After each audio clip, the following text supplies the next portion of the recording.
Peace, peace, peace. Welcome back to my YouTube channel. For those of you who don't know, it's your boy Vic Slaying Hope. And I got another video for y'all. And this video is basically speaking about this whole provider situation, right? The man supposed to be the provider. And there's a lot of back and forth. There's a whole bunch of conversation going about it. The sisters, the brothers. So I'm going to give y'all my 2 cents on this, right? Now, where did this whole concept of the man as the provider, right, and protector, and the woman is the nurturer and caretaker or the gatherer, whatever, like where did these concepts come from, right? A lot of times we don't even know where they come from, right? We just fall in line and apply them. Some people might say it come from the laws of nature. I think they come from that and also religion, right? I think religion have always been around, not necessarily by a name of Christianity, Judaism, Islam, Buddhism, or whatever, but I think religion has always been around, right? People have always lived their life in a certain way of life. So anyway, I think it came from religion, right? Now, if that was the role, if we want to still apply religious concepts, right, to today, right? Part of the religious concept is also that the woman had to be pure, right? They had to be virgins. They had to meet certain criteria too, right?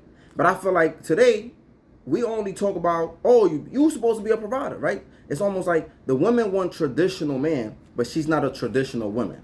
Most women don't know how to cook. Most women don't know how to be. Most of our women don't know how to be feminine, right? They don't have their divine femininity. Most of our women don't know how to clean. They don't even clean themselves right. Most of our women don't have a lot of feminine qualities. They're not nurturing, right? They raise these rough children. They don't nurture them the right way. They neglect their kids. So it's a lot of things that women are missing from being a traditional woman. So I just want to highlight that, right? If you want a traditional man, you need to be a traditional woman. Boom. That's just that, right? Another thing that some of our sisters think that this is supposed to be like. Now let me give you an example. In Islam, because I'm a Muslim, in Islam, your role as a husband to your wife is this. Obviously, she's supposed to move in with you, right? Because obviously, technically speaking, you're supposed to have your own place. So she moves in with you. So you're already paying the rent. This is already your apartment. This is already your place. So the rent is already established. So that's out the way. I'm not even going to talk about that. Aside from that, right? Right after that, the right that a wife has is this. When I feed myself, I have to feed you. And when I clothe myself, I have to clothe you. So that's 3 things, right? Food, clothing, shelter. Remember that. This is part of provision. Food, clothing, shelter. And then, I'll protect you and respect you and all of those things. But the main 3 things is food, clothing, shelter. Now, let's go to some of our sisters today. And not just the Islamic. I'm just giving you the, little summarizing the Islamic concept, right? Some of our sisters today, they expect you. I think most black women make the beauty industry most of their money. I could be wrong. I'm not saying that other women don't do certain things, but I just think the shit that our sisters be doing today, all of the shit with the hair, the nails, the this, the that, the lashes, I just think our women consume a lot of that stuff, right? So let's do the math a little bit. A lot of these sisters, they think provision entails paying for the $800 weaves, right? That's paying for the weave and the Brazilian hair and the Indian hair, and they think part of being a provider means paying for their wigs, for buying the wig and the installment. They think part of being a provider is spending $160, depends, maybe weekly, maybe bi-weekly, to get their nails and their feet done. They think it also includes getting their lashes done for them. They think it also includes getting their waxes. They think it also includes whatever else they deem that you need to pay for. And these sisters are delusional. They losing their freaking mind. I'm saying that's really what's happening. But some men are losing their mind too. Because, see, what's really happening is a lot of sisters are leading men. Right? Because when a woman steps to a man and she tells you what you need to do with your bread, and you start moving like this, I don't care what you call it. You could call it, it's not tricking if you got it. You could call it this, I'm just making my woman happy. The moment you letting your woman tell you what to do, or she gonna be out, she's threatening you, she's leading you. She's leading you. And let me tell you this, women want to be led. That's the laws of nature. Men lead, women follow. And a man who can't lead a woman, she's not gonna like that. She's gonna, she's gonna enjoy it, but eventually she's gonna be like, yo, this dude he don't got no backbone. But anyway, another thing I want to highlight. Black women in America, since we got here during enslavement, has always worked. She has always worked. So where we getting this concept of the man go to work and the woman stay at home? From where?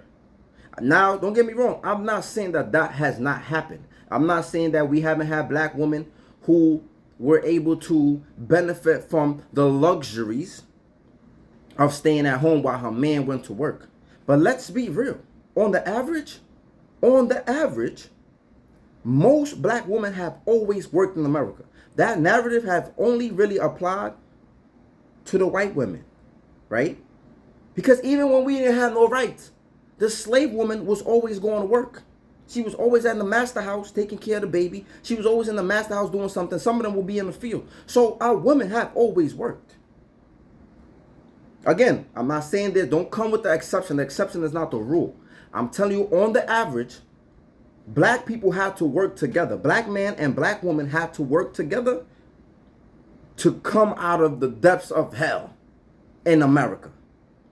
I don't know what's going on in other places around the world, but black women here have always had to work. Always.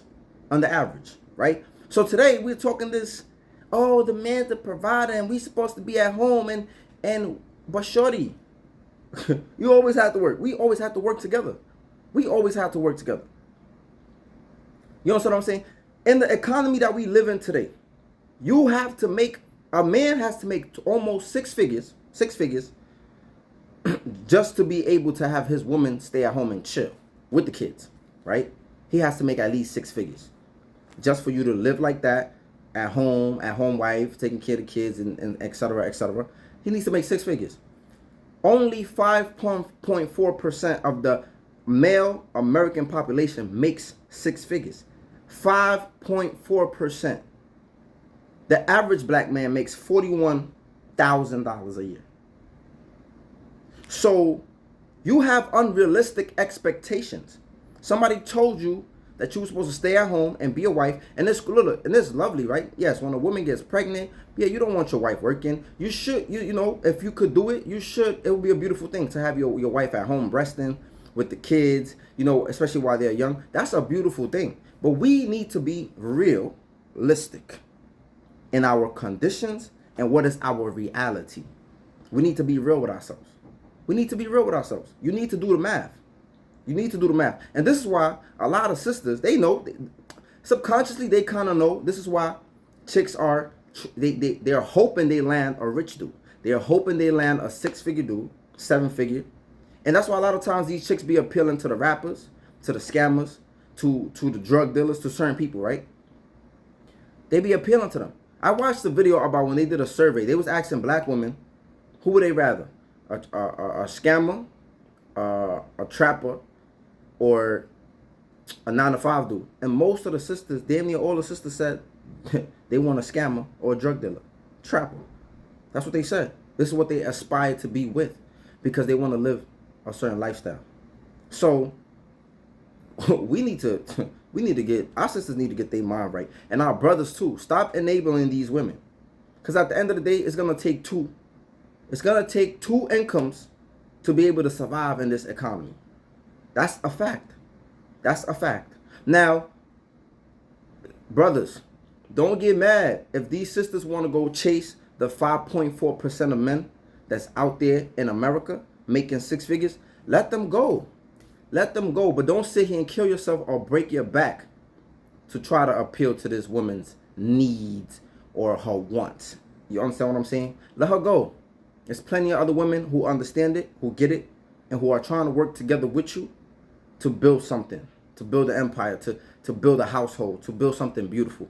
So let them girls go. Let them sisters go. If that's what they want, let them go. Don't argue. Don't go back and forth. Don't try to convince them. Don't try to show them the numbers. I'm just letting y'all know so y'all don't have to go down that lane. If a sister want to be chasing that 6-figure nigga, want to listen to Meg Thee Stallion, and all of them idiots, let them go.